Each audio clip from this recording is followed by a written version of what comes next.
Hello everyone and welcome to another Blooming Daily episode.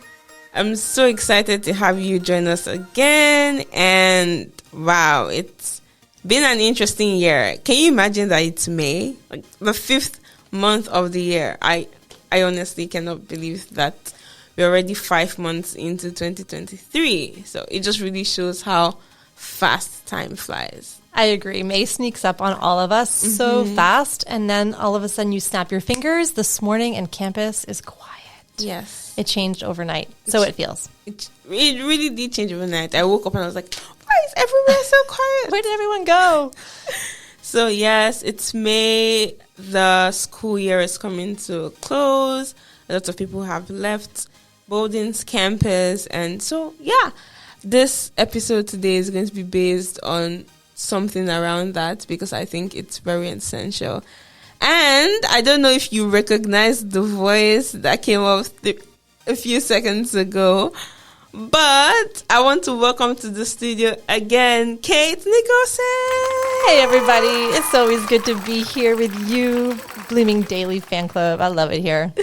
Oh, my goodness. Thank you so much, Kate, for joining us again. My pleasure. Oh, my gosh. If you don't know Kate, it means you haven't listened to 2 of our past episodes.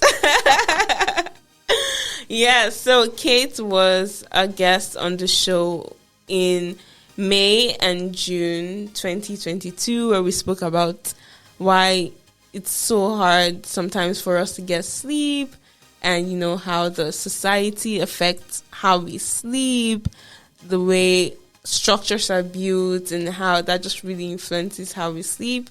So yes, we talked about that for 2 episodes.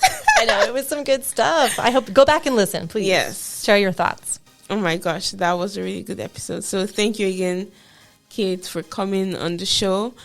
Today we're going to be speaking about something really important, and which is very connected to sleep, but it's not only about sleep. I think sometimes when we think about this topic, the first and maybe only thing we think about is sleep. But there's so much more to this topic than sleep. Today we're going to be talking about why rest is essential for our overall well-being. And, you know, when we think of rest, we think of just sleep. You know, oh, I need to rest. Okay, that means I need to sleep. But there's so much more to rest than sleep. So that's what I'm going to be discussing with Kate today. And I'm super excited because, you know, if you listen to those episodes with Kate, you know that Kate has a lot of amazing insights. So very, very excited. Okay, so we're going to start off this episode with asking, how are you doing, Kate? I think that's the first thing I want to know. Oh, it's a good question. Because it's a good question to me because the way you ask it, I actually think you really want to know. And we ask that question like a formality, right? Or a courtesy all the time, or even just a habit. We pass on, hey, how's it going? How are you? But I know when you ask, you actually really want to know, and I can feel that from you. So first, I appreciate that. And how am I doing? I'm a little tired, and I think the tiredness is kind of me hitting that accumulative point of the semester, yes. Right? I also tend to wake up really early with the birds this time of year. I love it. Also, they're just loud and they wake me up. And so sometime in the afternoon, I start to catch up and I realize I've been up for a really long time. I've been going for a really long time. But what's beautiful about being tired right now is that I have some space and time to rest. And I did not even do that on purpose. It's actually such a great topic today because it feels so timely and it feels so poignant to really be like kind of sinking into what does rest mean to me? How do I feel the need for it or not right now as we are in May here in Maine. So it's a very distinct moment of the seasons and the cycles and the academic kind of rhythm as people just did their big final push through finals and now they're off for the summer or they're in significant transition. And in terms of being someone that works on a campus, it gets really quiet. I can hear my thoughts better now. I'm not chasing them or running after them, which gives some space for new thoughts, for processing my thoughts a little bit more, and also for connecting. So I feel like my body's rhythm is slowing down, even though I've been doing, I've had a full day already. It's been a much slower paced day, and my mind has been, I don't know, I've kind of been aware of it throughout the day. I have, versus when we kind of check out and we just kind of keep up.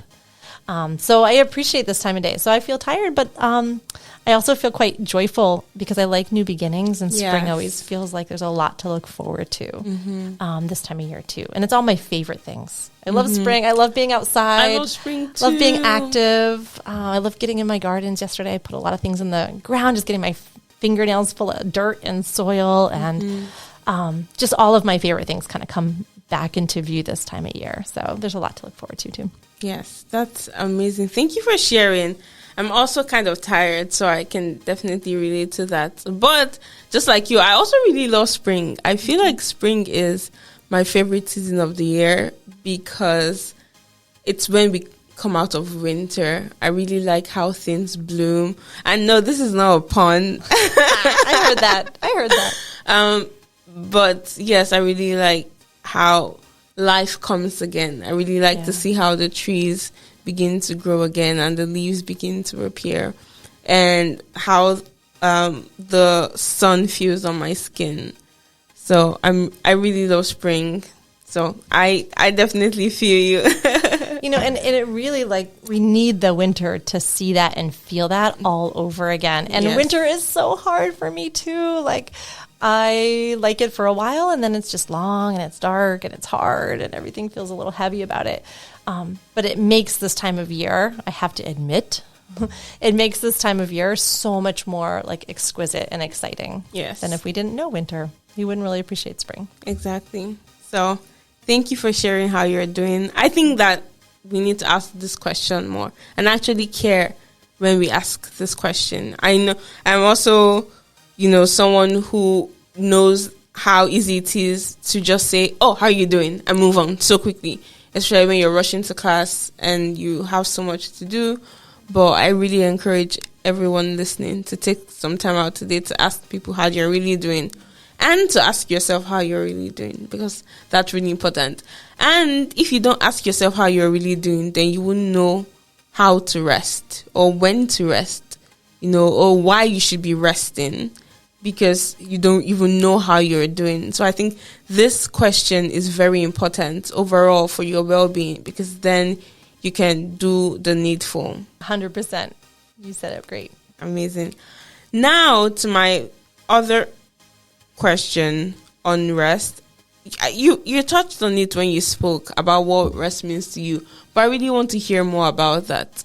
What does rest look like for you? I know that rest can look like different things for different people, and it's really important to put that out there, because what works for one person as resting in quotes might not work for another person.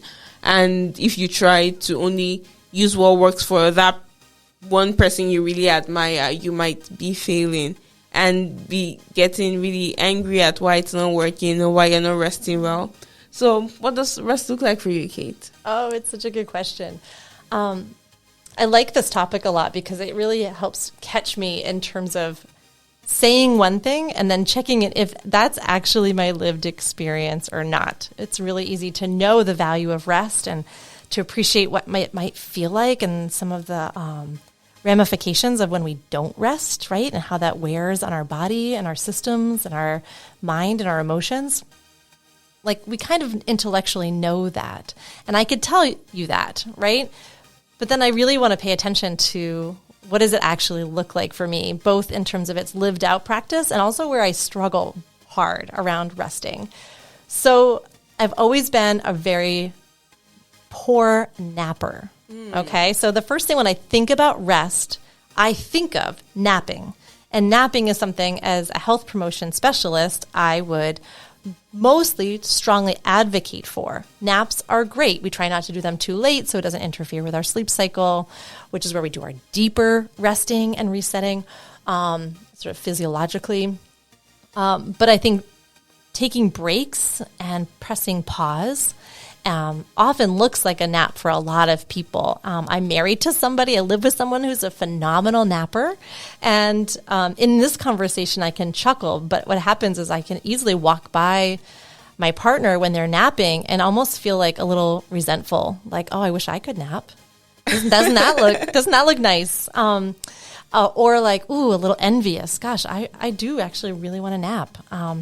And yet the reality is, well, first, I appreciate my partner's ability to do that and kind of model that for me, right? Because when someone else does something healthfully, it often is like a modeling and giving permission implicitly for us to maybe do the same in our own way. Definitely agree. But then the funny reality is like I can probably count the number of times I've napped like on my hand. Wow. Oh, confessions. I just struggle with napping. But here's the good news. Okay, don't turn the podcast off. Here's the good news is that nap isn't my dominant rest. Yeah. You know? Mm-hmm. So I rest in a lot of different ways. I would say for me, resting, my favorite versions of resting are one, working in education. So I'm going to go big picture for a second. I've almost always worked on an academic calendar and all the different many jobs I've had. So that summer has become a season of both play, but also really good rest. Yes. I check email almost never. Don't email me in the summer. I won't read it. I'm almost always off a screen in the summer. I'm outdoors. I'm in the elements. So even though there's a playful quality, my brain is resting. The busyness in my body is resting. I'm more attuned to my body, which feels restful, like replenishing. And so that for me, in terms of choosing my career and my lifestyle, I've realized that summer is a built-in rest and respite for both my own body, but also like our family unit. We tend to like sync up. We drop in. We're more present. There's a slowness, again, even if it's playful or we're having adventure, about the ways that like deteriorate my well-being often are very like the hustle culture, the keeping up culture, somebody else's schedule that I'm trying to fit myself into and onto. And also when we're spread really thin and it's kind of scattering our attention in many different directions, that really wears me down. And oftentimes the school year just happens to feel a lot like that, even if I really love the work that I do. But my body feels that, right? So I realized like how important summer as a season and a big window and opportunity is for me to be in a very different way, right? So when I'm playing, I'm often just doing that. I'm not trying to do 20 different things. I'm not feeling the pressure of a schedule the same way I am during the school year. And I'm doing things that by and large, I wake up feeling like I actually truly want to do that day. Yes. Do you know what I mean? So that feels restful, even though it's not at all napping, almost not at all napping. And then if I brought it down to a smaller scale, like a day-to-day kind of thing, or actually I go back to the season for a moment. Back in the winter, another favorite version of rest. I'll give you one more example. This was new for me, but you know all about it because I started to share it with students because I found it truly so restorative, was art journaling. Yes. Yeah. And I don't think of myself as a particularly artsy person. I've never had confidence in that way. So it wasn't about art really at all, other than it was an opportunity to pick up a pen and touch actual paper versus screens and digital, which kind of like rested my brain in a different kind of way.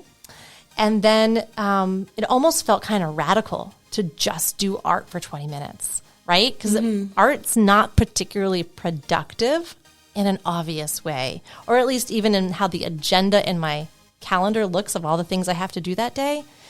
Art doesn't look like it should belong in there along all the other things that feel particularly important, right? So, I mean, we can argue against that all day. Please do. Please push back. But that said, when I do art, it's almost like I feel kind of edgy, like I'm taking my time back. Yes. And of course, my body's quieter. It's relaxed because it's hard to do art when you're stressed and rushed.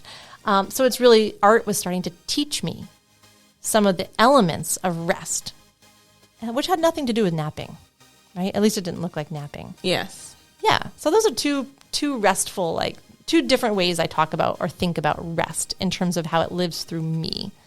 But then the last thing I might add is like just micro rest. Yeah. Right? Micro rest. Like That's so true. how you start your day, how fast you move, how can you turn it down a notch? Can you just do one thing at a time, right? We're kind of in this backlash of multitasking. Yes. You know what I mean? Multitasking burnt us out, and it really compromised the quality and nature of our attentional capacity. And now we know that, but we have to unlearn a lot of multitasking. So practicing rest, right, as an active practice can be in the micro moments of the day of how we hustle or we don't, right? And what does not hustling look like? Do we even know what it looks like and feels like? Do we even know? That's true. Wow. Okay, you said so many things I wish I could pick and just piece apart. Oh my goodness. You spoke about, I want to argue with you on the art one. But even before then, I want to go back a bit. And say, I really love how you shared the fact that for you, napping just was not working, because that's the reality. For me, I don't think I'm at a place where I really know if napping works or not, because I haven't tried it enough to know. But it doesn't work in terms of my schedule. It just doesn't fit. I don't have any time to go back and nap and come out. So I don't even know whether it would work if I did nap or not. But just the fact that my schedule doesn't permit has made me push it aside in a way, because that just can be my major mode of resting, because it just doesn't work. And for me to attribute something as an activity that makes me rest, it has to be something I can at least do constantly. So if I can nap constantly, I don't think I can call that a major way I can rest. So I'm really glad you mentioned that, because I know that there are probably a ton of people who are on the same boat. And I do see some great napping happening on campus. So kudos to the nappers who are listening. If it works for you and you feel refreshed when you wake up and your sleep cycle isn't totally compromised as a result, nap on, my friends. Yes. And if you're not a napper, then what? Right? Mm-hmm. Then what? That's the question now. And so you spoke about art, and I wonder if the maybe challenge, if I can call it that, you had with art is something that goes further back than you realize.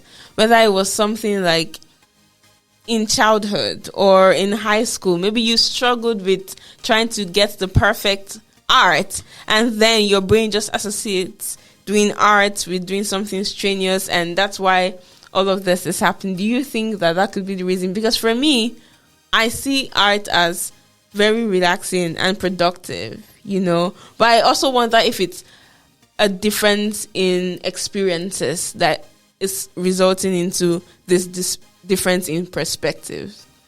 Oh, Ruth, so insightful. I would actually love to talk about that, because I've given that some more thought recently, and I'm reading this book that I do want to give a shout out to. You might have heard of it. It's written by a woman named Tricia Hersey, who's the founder of something called the Nap Ministry, which came out of her graduate school work. It was like a little experiment at one point, and it actually took off, and people came in and requested it in droves, and it's become this whole movement, literally a social movement. And her book is entitled Rest is Resistance. Rest is Resistance. Are we snapping? Yes. And please, we're doing a book read about it over the summer, so if you'd like to join, reach out. If it's past that point, please just look this book up or find Tricia on social media, although she does talk about the detriments of social media on our ability to rest and not just scroll. But anyway, in her book, something that popped for me was she talked about in her own story, but brought up this concept of many of us don't come from a lineage of rest. True. A lineage of rest. And that can speak to a lot of people and a lot of bodies and a lot of family lines and a lot of different ways. For me, I came from a very strong blue collar, hardworking family. My Yes. parents, in their own respective ways, grew up through poverty, and they were sort of finding their way to make a living. And I was a first generation college student. So the values instilled in me were a scrappiness, like getting by-ness. I didn't really realize that's what it was until later. But Yes, now many that times we don't. we didn't know. We just do it, right? Especially if it has something to do with our survival. And second, the value of hard work, because we didn't have much, but my family were like some of the hardest working people. They had to be, but then they also became proud of that, Yes. right? And so then they also didn't know another way, any other way to be other than hardworking. So my whole mindset and worldview was like, you just bust your butt to get where you need to get and get what you need to get by. That's kind of how I got to college. I was Yes. the hardest working kid. I wasn't the smartest one in any course, any class, any resume, any application. But somehow the values that were helpful came through to work really, really hard in college towards things that felt like it mattered to me and to others. So that said, how many of us can think right now, as we're listening in, who models rest to us in our life, especially when we were growing up or when you Yes. think of where we come from? Who in our world rested well, rested on purpose, rested in a way that you could kind of feel the impact of the rest? And in the book, Tricia Hersey talks about her grandmother who was raising many, many, many children. I don't know, 13 or something, and had many, many different jobs and everything that you can imagine around the grittiest sort of hands in the dirt. She was a farmer, feeding all these mouths and keeping up with so much. And she distinctly remembers the memory of, we knew when grandma was resting that we had to be quiet. We were running around the house, creating chaos, being kids, wild and free. And if she was resting, we'd go, shh, shh, grandma's resting, resting, keep it down, you're going to get in trouble. And grandma would kind of open her eyes for me. She's like, I'm not resting. I'm not sleeping, I'm resting. And I'm listening to God. I'm just putting my feet up for, it was like 15 minutes that she would claim. So putting her feet up was an act of resistance there, first and foremost, right? Wow. Feet on the ground, she's working. Feet up, she's taking that time back. She's resting her body, but she's also resting her soul, which gets a little eroded, if not stolen, through our grind culture. Yep. Yes. And in that reclaiming of time and space and life force, there was a space where she was deliberately listening. And that just really made me have goosebumps. Because in my family, I don't have a strong image of someone just resting. Yes. Listening. They went to church where they would listen, and maybe that felt like rest to them, my grandparents. But our life of working hard, taking care of ourselves and our neighbors, getting by, didn't look or feel particularly rest. At least I don't remember strong images making strong imprints in me of rest. I remember a lot of stories and imprints and messages of work harder, Definitely. wake up and go. And that's what feels like it's in my bones. And so when I do art, I don't know where to put art in my life, in my worldview, Yes. right? My story. I can see it for other people. I value and enjoy it and appreciate it. But in my embodied somatic story of the lineage I inherited, rest, I'm not sure where that is, right? It's hard to pinpoint for me. So it's been something I'm really still learning, right? I know about it on a conceptual, intellectual level. We started talking about it as a health promoter. I know the statistics, so to speak, of, why health as a public health measure is really important, right? But my body has a whole other story that it has to learn in a very different way Yes. about rest. Oof. Oof. Oof. Ooh, Kate. I know. It's happening in real time, my friends. Yes. I know it, and then I have to feel it and learn it in my bones. And then I go out and I learn something new, and then I got to come back. And we don't really do that integrated learning unless we slow down and rest, right? We walk it out. We sit in someone's company, and we rest in the company of someone that we care about and have a meaningful conversation where we process and integrate life. That's learning. But we're going so much that integrating space kind of gets lost in the hustle. So we don't really learn it in our bodies. We learn it in our thinking minds. Yes, just in our thinking minds. Yeah. We call that like somatic intelligence. And some of when we don't rest enough to open up to space, to listen, to feel, to know from a different sensibility in our body, we miss this whole realm of knowing, whether it's ancestral knowing, kind of knowing from the people who came before that are in us somewhere, or it's just knowing in our intuitive capacity, right? We're always trying to think our way through so much. And I love our brilliant minds, and I'm proud of being at a place that really cultivates an incredible intellect. And the space of rest is like the conditions in which we can actually listen and learn through our somatic intelligence. But it takes a little bit of time and space and practice. And rest is, I think, a key element to open up our somatic intelligence. It definitely is. Rest definitely is. And going back to art, it's funny because you spoke about art, and I thought it would be good to even use it to speak about rest more. I was wondering, you spoke about art and said for you at first art wasn't that thing you associated rest with, And for me, maybe art is, and I wonder if you could speak on how the same thing can be both rest and not rest for the same people. How if maybe running can feel like rest to you, but can be very stressful to me, or cooking. I love cooking, and cooking can even for the same people, the same activity can be both restful and stressful. Sometimes when I cook for myself, I enjoy it and I feel very relaxed and feel very happy. But if I cook under pressure, maybe for a large number of people, then I might feel very stressed. And so I was wondering if you can speak on how the same activity could offer both qualities of rest or also have the potential to take away from us rest. Oh, that's such a great noticing. Yeah. So it makes me think of a few things. One is that for me, the word joy came up when you were describing art, for example, or some of these different activities. I think joy as a byproduct of rest lives differently in all of us, right? So it's kind of like a language almost, right?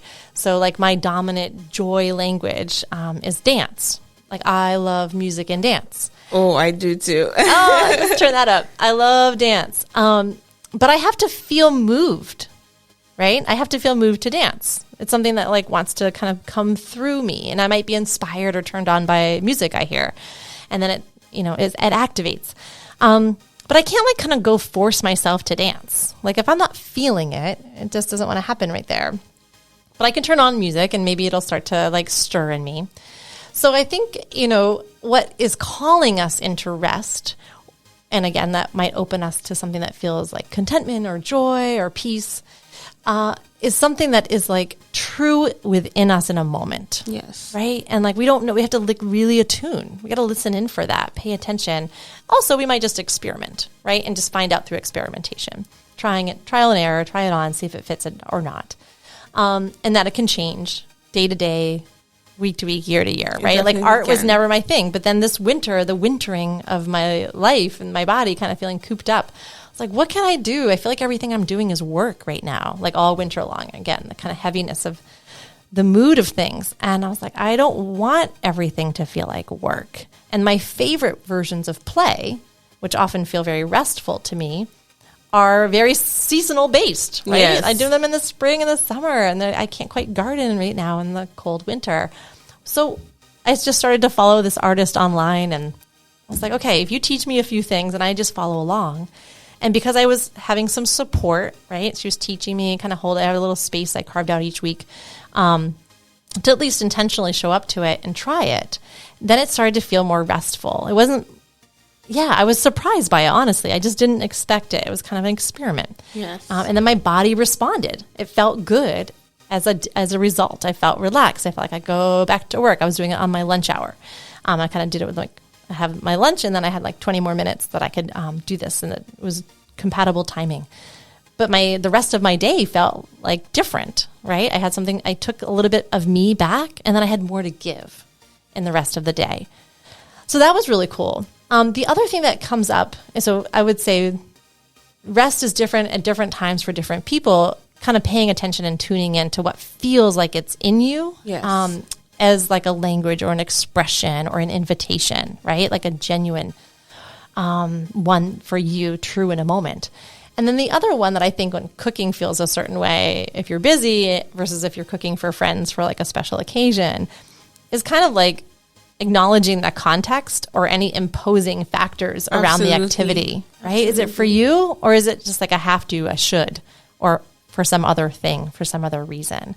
So I think the context of what we're doing matters greatly when we're talking about something as personal and embodied, right? It's so deep in us. We're talking about our heart space, we're talking about our biorhythms, talking about our just the lived story in us, and what that means is so personal. So if we're doing something for somebody else in a way that's not ours, yes, right? Kind of giving the essence of it away, or it's being imposed upon us from something else, then it just feels really different. So I think the context or the situation definitely matters a lot. I definitely think context matters, because when you look at things in terms of the context there, whether you're doing that activity under pressure, whether you're doing it with a loved one, or whether you're doing this after taking a very difficult exam or going for an interview or before going for an interview, that can really matter a lot. Yeah, it's so true. And that's where rest can feel like both a blessing and a curse, or a real challenge and also something that we really essentially need, right? Yes. So it's challenging because we live in a hustle culture. I think modern life generally feels that way. Different seasons of your life might feel more or less. So all the seniors who are graduating colleges right now, I hope that there is some time and space to reevaluate what's my relationship to the hustle, and how much do I want to keep opting in, and how much do I want to recalibrate a little bit, right? And build some other things now that maybe my choice,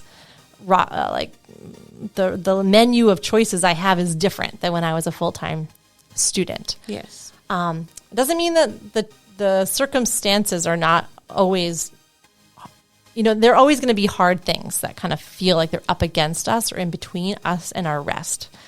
But recognizing that we have these choices, whether they feel big choices, what will my profession be? Will my profession lend itself to having a balance in my body and my spirit, or not? Or what is today, this day right in front of me? Can I take 5 minutes to reclaim some time and breath for myself? So for me, I guess I keep saying that. I guess it feels like I'm taking something back, because it feels a lot like we're giving ourselves away. Yes. Right? That's just nature of output. And kind of questioning our why. Why do we do the things that we do, right? I do the things that I do because I need to provide food for my kids, right? I do the things that I do because I have a house that I am blessed and get to, but I also have to pay for it, and things break. And there's realities that are hard that I can expect and are also unexpected, that I need to take care of the people I care about. And so it's this little tension between what I need to do, have to do, want to do, get to do. And it can feel really again, kind of knotted up.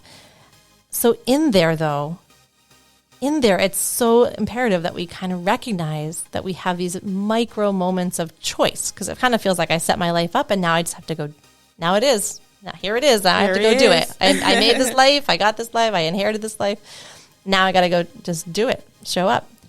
But I do think that I can question a lot of that. Yes. And in the questioning, even if it's just closing my eyes for a few minutes after lunch so I can digest, it buys back some of our power and our power of choice, of noticing where That's the so choice important. lives.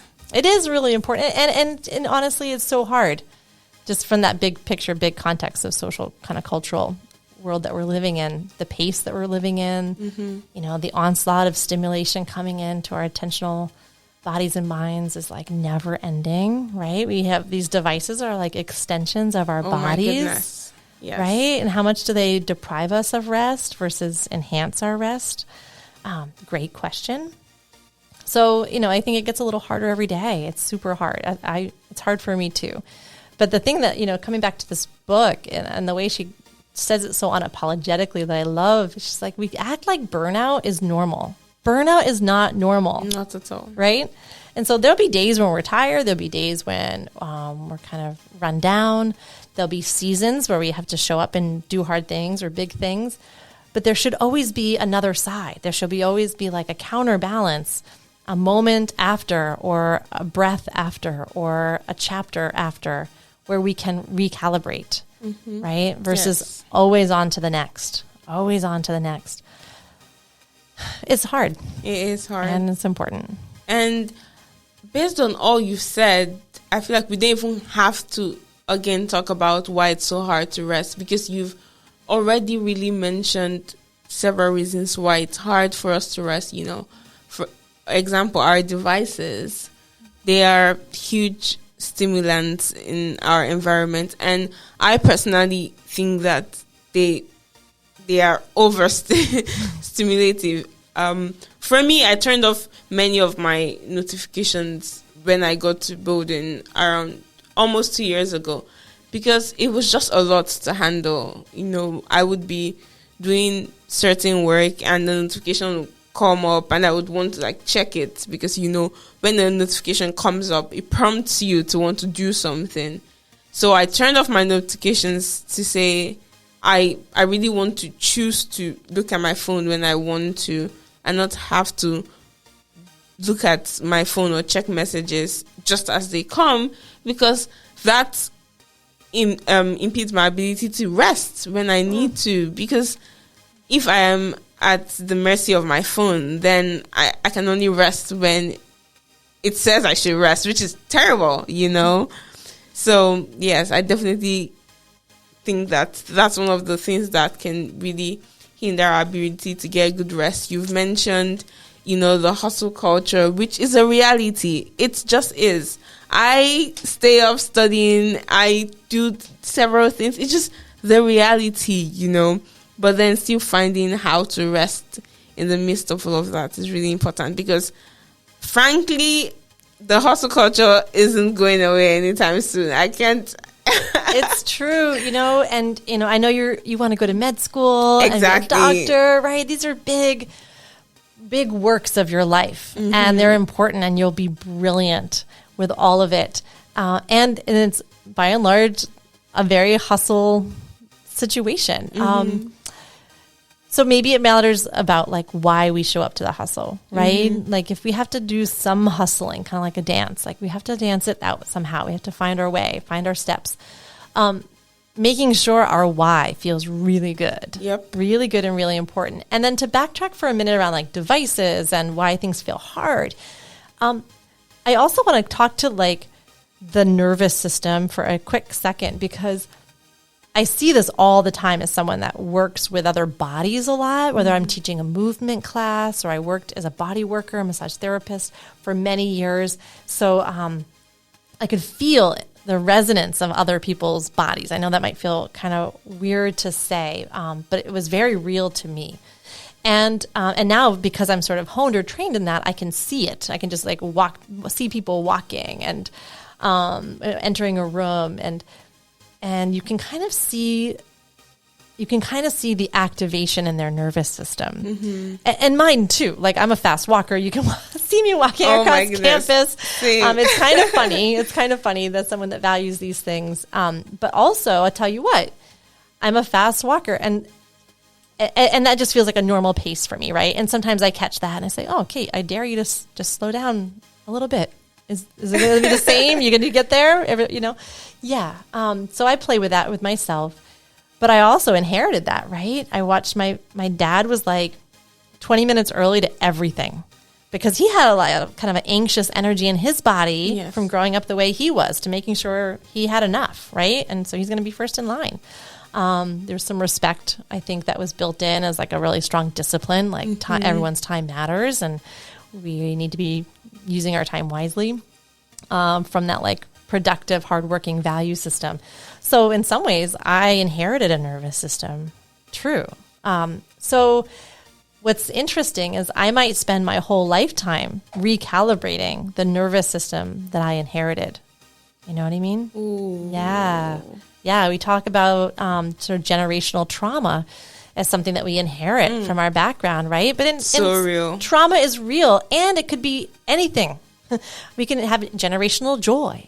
We can inherit generational peace, where and how we feel peace in our bodies, or not, right? Just agitation, unsafeness, anything on any direction or degree on that spectrum. We definitely come into the world. We were born through someone else's body, right? So our body feels another body like the moment we are in existence. So of course we come through with something already. Can I explain that entirely? No. Is there some mystery in there? For sure. But it's really interesting if you're listening just to think about who you come from and where they come from, where and how they came from and through, and what is carried through in terms of a nervous system activation or regulation or dysregulation. And so I definitely have come to appreciate that some of what I'm working on is very personal and also not personal, right? There's also a collective inheritance happening. So we'll just let that be interesting for now. That's a good food for thought. Who you came from, who they came from, and what was probably passed in. That's so beautiful. And I really hope that as you listen to this, you can take time to listen. You can take time to think on that. And with that being said, I think we can close on how we can find time to rest for ourselves, or how we can get quality rest, because we can say all of this and still not know how to get quality rest. It's one thing to be able to say all of this. And so we want to offer our 2 cents concerning, or 2 kobos, because that's Nigerian, or 2, I don't know the other currencies. Yes, but we want to just offer a few insights. And I think, Kate would definitely have a lot to say, seeing that you are very experienced in this. So how do you think that people who struggle to get rest, or to even find what works for them, or to find a time to rest, how do you think they can get into it? And in a way that's not overwhelming, someone who doesn't nap, we can't say, start napping for an hour. It might not just work like that suddenly. So how do you think people can ease into finding what works for them? That can be very complex. But what few tips would you give? Yeah, I think that on one hand, you have to really pay attention to kind of recognize what does rested feel like? Mm-hmm. We might not know. It might have been a long time since we felt rested. Something, for example, I know when I'm scrolling on my phone, part of me is doing that because I need a break. Yes. Mm-hmm. True. And I'm scrolling and I'm looking at it, and there's a moment of like, it's kind of entertaining. It's kind of interesting. It's like, oh, look, there's, people I haven't seen in a while, and that brings me a little bit of joy for a moment, a little bit of connection that might feel like it refuels me. And then at some point, and for me it doesn't take long, I think I have a very low threshold for when I can feel my eyeballs start to burn after not very long of scrolling. Yes. And I was like, wow, just scrolling is like really exhausting my mind. And even though I went to it for a break, I can feel it kind of depleting. I can easily miss that cue, by the way, if I'm really tuned out. Yes. But if I'm tuning in to how is this making me feel, I can actually sense that it's actually making me feel tired. by scrolling, which is ironic because the whole point was something was run down. I needed a break. So with a break, I was trying to refuel. So noticing the habitual things that we do. I definitely love a good Netflix show at the end of the night, and it feels kind of like it interrupts the work phase. And sometimes it really doesn't add value to my life, right? So rest somehow should add value to either like the energy body, right? Feeling like you have a mood uplift, or time to digest and process, or some space to just listen and breathe, right? So looking and noticing if the activity that you tuned into, you dropped into, is kind of offering value in some way, or is it just taking more out of you? So I think that would be like my little checkpoint or temperature gauge on whether something feels like it's a restful activity or not, or restful practice or not. Keep an eye out. Sometimes you just have to relearn, we mentioned. True. And repractice this again, because it's so out of sync with our nervous system, being so kind of in a place of dysregulation or activation. So you might want to go to a class, right? Maybe you go to like class, like a restorative yoga class. Maybe you go, when we are in session on campus, we offer a lot of student retreats. And one of the reasons is because it's so important. We find so much value to have students extract themselves from the campus, kind of campus nervous system, if you will, and then remember what it feels like in their bodies when they're outside of that, right? And that usually there's a decompression. Usually there's a slowing down and then a kind of rebalancing that tends to be felt for students when they're outside of the system. So but to do that, usually someone holding space for you really helps. So definitely please take some retreat time when you're on campus. Look for that in the future. So I would say sometimes having people who hold space or kind of help guide that can help you re-practice and relearn a little bit. If we're going to keep it really simple, like make a playlist. Make a playlist, find a playlist. Type in like key search word, restful playlist, right? Somebody already made it, so just go find it.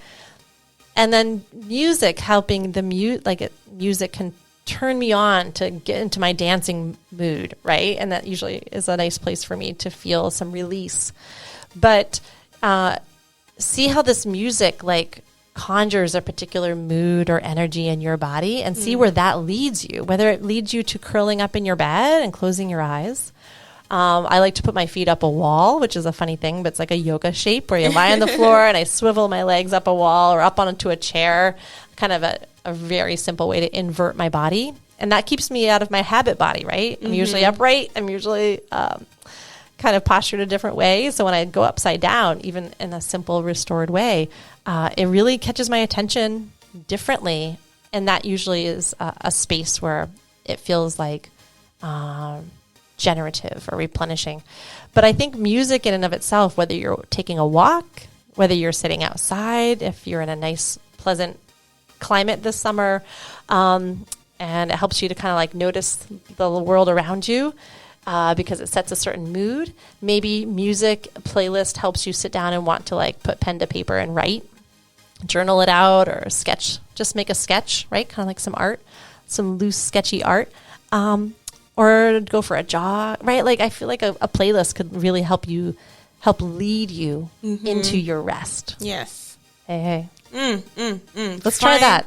Let's try that. Things that lead you into your rest. That's really, really important. I think that's so vital because many of us might not even know what rest really feels like for us. Yes. As we were speaking, I have been reflecting on what rest looks like for me, and I think I might know a few things, but I wonder if there's so much more ways I could rest that I don't just know of.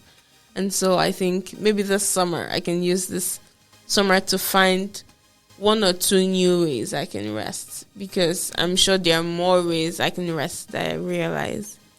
The more you grow your own repertoire, really ultimately of getting to know yourself, and you'll find these keys, these gems that are inside your like awareness practice of getting to know, like, so summer is such a beautiful window of time. I know a lot of y'all have internships or other jobs or projects, but because the days are probably longer than they are in the winter that here at Bowdoin or on campus where you are, it's like there's more time and space somehow typically in the summer. And you don't have that externally imposed schedule that feels quite so dense, so much. And so exploring yourself, exploring practices, exploring activities in the summer, it grows your repertoire. So when you are in a timeline of the semester that feels quite full, but yet you don't want to burn out, you have like a richer pocket of things to draw from. Like, what would lead me to rest today, even though my schedule's kind of packed? Yes. Okay, maybe I'm just going to close my eyes for like 3 minutes, right? Micro. But in the summer, you can really practice the recalibrating of your mind and your body in a bigger way, so that the long scale time, right, year after year after year, you start to have that bigger picture balancing. Just like I work in an academic lifestyle, so my summers are my chance to recalibrate so that I have some fortification in my system to get through the next winter. You know what I mean? Yes. So growing your repertoire, gaining some more like nuance and skill of knowing what works for you, knowing yourself. Play with that in the summer when you have maybe more opportunity and space, so that you have a little bit more bandwidth or sort of acquaintanceship with yourself. And it doesn't feel like, it helps you not get so lost. Absolutely. In the semester. Absolutely. And I know that a good number of Blooming Daily listeners aren't Bowdoin college students, aren't even college students at all. And I think that all these principles still very much apply, because even in the workplace, this still applies when you're working 9 to 5, or if you don't have a 9 to 5 job, if it's something more flexible. In fact, even many times the more flexible jobs can even be harder for you to find rest, because they're so flexible that you're working all day, every day, Yes. So I think that even with working with our older listeners that are working or doing so many other amazing things, this is still very, very important, because rest applies to each and every one of us. It's so true. I'll add on to that for a moment. I'm not a student, right? This is my full-time job. So this is definitely my practice too, of trying to figure out how to be in the world as a working parent and find time for myself, even if that is just, again, closing my eyes or finding an activity that feels restful. And the other thing I'll say to that as a parent is the more I learn, the more my consciousness opens up, wakes up to what I've inherited. Yes. The more I really try, okay, operative word, the best I can, is to be thoughtful about what my children are inheriting from me. So powerful. I was thinking of that when you actually spoke about generational joy. I said, I really want to pass on generational joy to my children and my children's children, because why not? If I'm passing on anything, why not generational joy? Why not great things, that they can look back several generations and say, oh, we're so grateful for our grandma for starting this. So I really love that you're mentioning that about being a parent, because I think we might not understand how far-reaching our impact can be as parents and guardians. So I think that's really, really important. And if you notice, we didn't speak about the benefits of resting first, because I feel like for many of us, we almost know the benefit. That's who doesn't know why it's important to rest. But we recognize that even just knowing why it's important to rest doesn't make you rest. Just having that knowledge doesn't really make you just suddenly say, I'm going to nap. That's why I said, you know what, we're going to just save that and really talk about some things that we might struggle with first. Because, there are so many benefits of resting. Better mental health. It helps your concentration. It helps your immune system. It reduces stress. It improves your mood. It in fact improves your metabolism. It helps you when you're working out. So many reasons. And, those are so easy to find online if you just type, why should I rest? But there's some things that are stopping us from resting. And those are the things I really wanted to even speak about. Because when we find out the issues we're having with rest and we eventually rest, we would see for ourselves the benefits of resting. I hope we come back later, or you talk to your listeners and we share, what does rest feel like to me? Mm-hmm. Be so curious. Yes. Collage that. You know what? Let's even put that as our parting question. What does rest feel like to you? When you think of rest, what do you think of? Please, please, please, please, please send us a message on any of our social media platforms. You can even answer here on Spotify. What does rest look like to you? What does rest feel like to you? And how can you tell when you're fully rested or when you need to rest? What are those indicators in your life? So please let us know. And maybe you can add one way you might be trying to learn how to rest in the next coming month. So please do that. We would love to hear your thoughts. With that, we have come to the end of today's episode. Thank you so much for joining. This has been really amazing. And it's going to be the last episode for the 2022-2023 academic year. We might have some fun episodes for the summer, but this is officially the last episode for the school year and for this season. So thank you for joining with us. We are so excited to keep sharing many, many insights on various topics with you, and hope you're just as excited to listen. Until next time, make sure to rest, because rest is resistance, and rest will make you show up better to the world and show up as the person you want to be for yourself and for others. Thank you so much, Kate, for joining us again. Thank you. I love you all, Blooming Daily listeners, and Ruth for putting this into the world. Have a great summer. Bye. Bye.